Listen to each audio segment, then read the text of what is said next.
Teman-teman, Assalamualaikum warahmatullahi wabarakatuh. Salam sejahtera. Berikut akan kami sajikan suatu dongeng silat karya asli orang Indonesia mengisahkan tentang pendekar-pendekar di Nusantara. Selamat menyimak.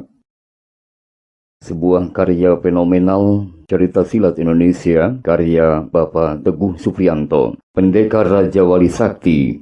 Selamat menyimak dan semoga bermanfaat.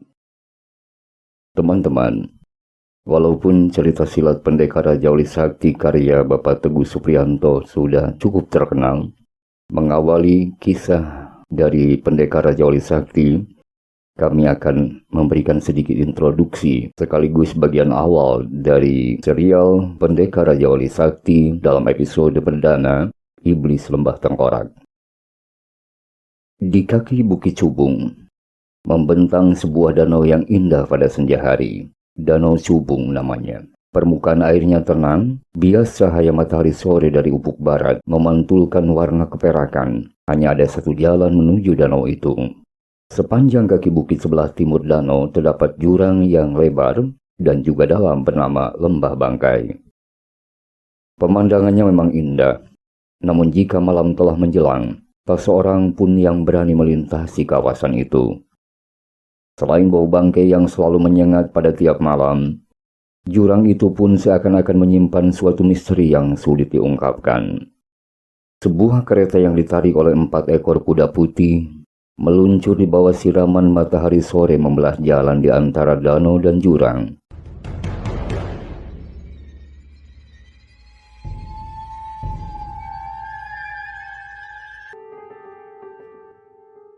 Di belakangnya, menyusul pasukan berseragam di atas kuda yang berjumlah sekitar 20 ekor itu.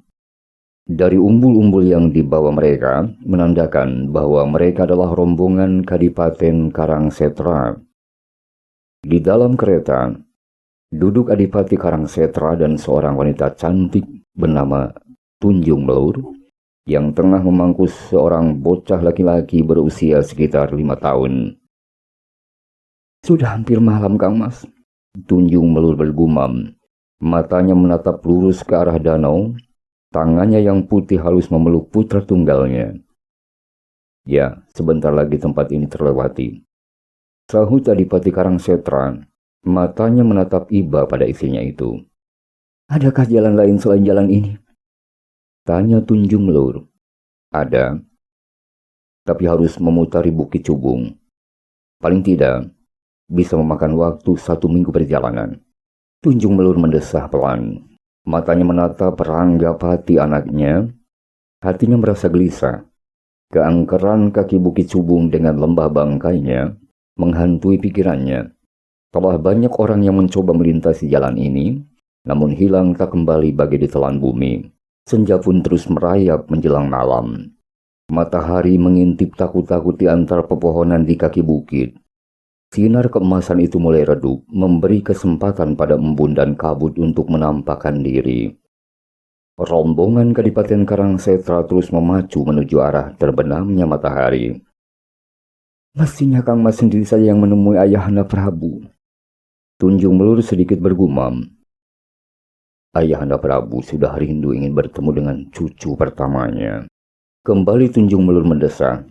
Dia tahu bukan Ayahanda Prabu yang rindu pada cucunya, tapi suaminya lah yang rindu dengan ayahandanya.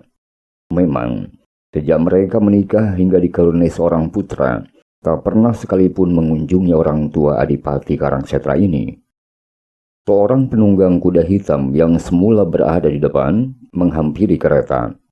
Di seragam terdapat sulaman bunga karang berjumlah 5.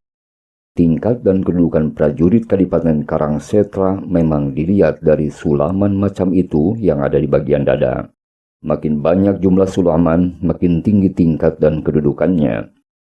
Penunggang kuda itu membungkukkan badan dan menoleh ke dalam kereta. Adipati Karangsetra menjulurkan kepalanya. Ada apa? Gagakloda? Tanya Adipati Karangsetra. Jalan kita terhalang, Gusti Adipati. Sahut Gagaloda. Maksudmu? Adipati belum menangkap maknanya. Gagaloda belum sempat menjawab. Tiba-tiba saja kereta berhenti. Adipati Karangsetra melongokkan kepalanya menatap ke depan. Dia mendapatkan sebuah pohon besar tumbang menghalangi jalan mereka.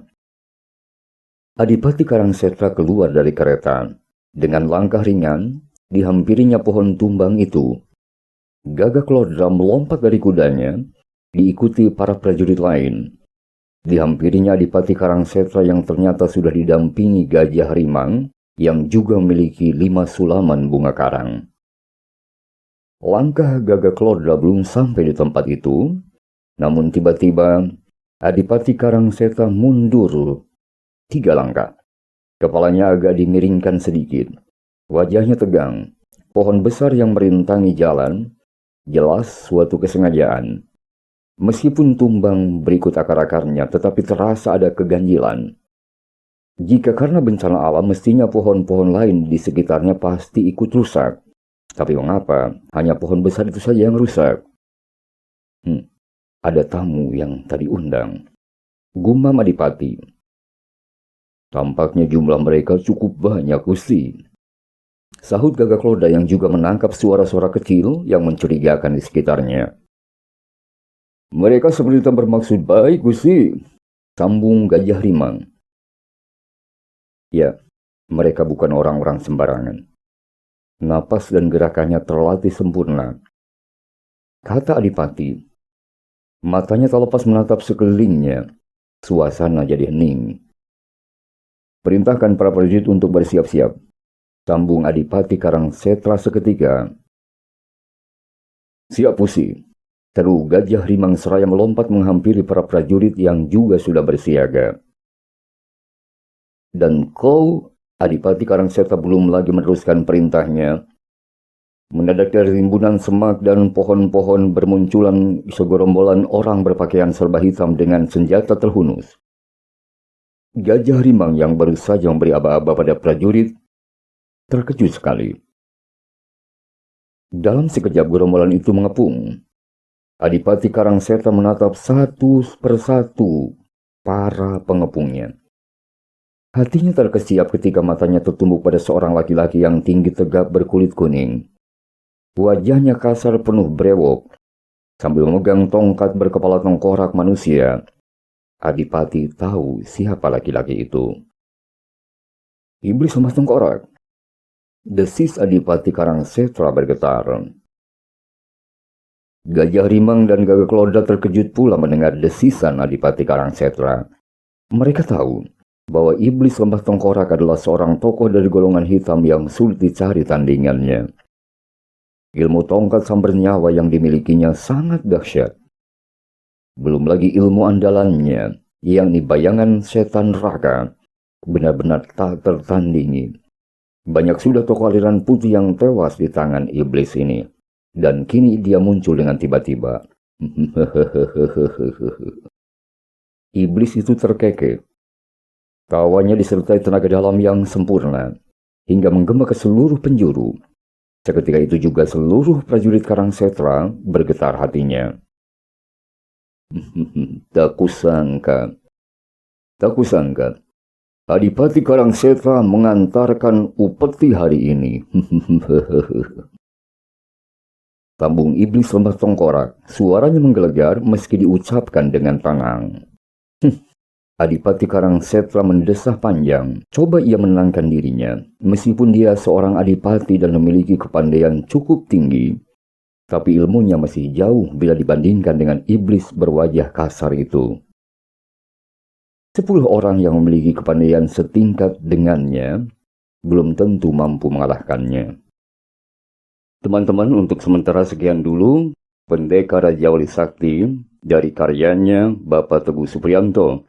Bagaimana kiranya perjalanan dari seorang Rangga selanjutnya? Insya Allah kita akan coba publish lagi nanti. Terima kasih. Wassalamualaikum warahmatullahi wabarakatuh.